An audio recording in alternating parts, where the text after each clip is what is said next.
સુરતના તરસાડી વિસ્તારમાંથી જુગારધામ ઝડપાયું છે। કોસંબા પોલીસે બાતમીના આધારે રેડ કરી હતી। ભાજપ ઉપપ્રમુખ પણ જુગાર રમતા ઝડપાયા છે।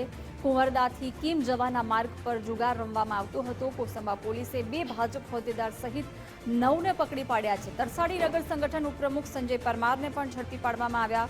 શક્તિ કેન્દ્રનો સંયોજક દિગ્વિજય અટોદરિયા પણ ઝડપાયો છે।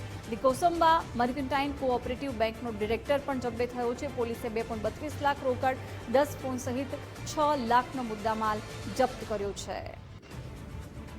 વિગતો સાથે સંવાદદાતા ઉદય જાદવ જોડાઈ ગયા છે। ઉદય, સુરતના તરસાડી વિસ્તારમાંથી જુગારધામ ઝડપાયું છે, શું વિગતો છે?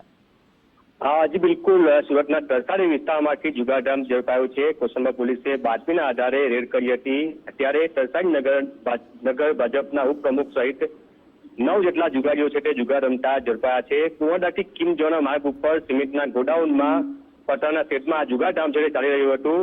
કોસંબા પોલીસે 9 જુગારીઓને લાખોના મુદ્દામાલ સાથે ઝડપી પાડ્યા છે। પોલીસના હાથે ઝડપાયેલા 9 પૈકી 2 ભાજપના હોદ્દેદાર અને એક ધ મર્કન્ટાઇલ કોસંબા કોઓપરેટિવ બેંકનો જે ડિરેક્ટર છે તે હોવાનું સામે આવ્યું છે। સંજય પરમાર તરસાડી નગર સંગઠનનો ઉપપ્રમુખ છે, જ્યારે દિગ્વિજય અટોદરિયા તરસાડી નગર શક્તિ કેન્દ્રનો સંયોજક હોવાનું સામે આવ્યું છે। આ સમગ્ર 9 જેટલા જે આ જુગારીઓ છે તેની પોલીસે ધરપકડ કરી છે।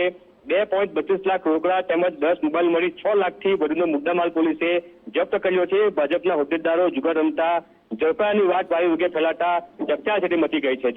જી ઉદય, આભાર જાણકારી માટે।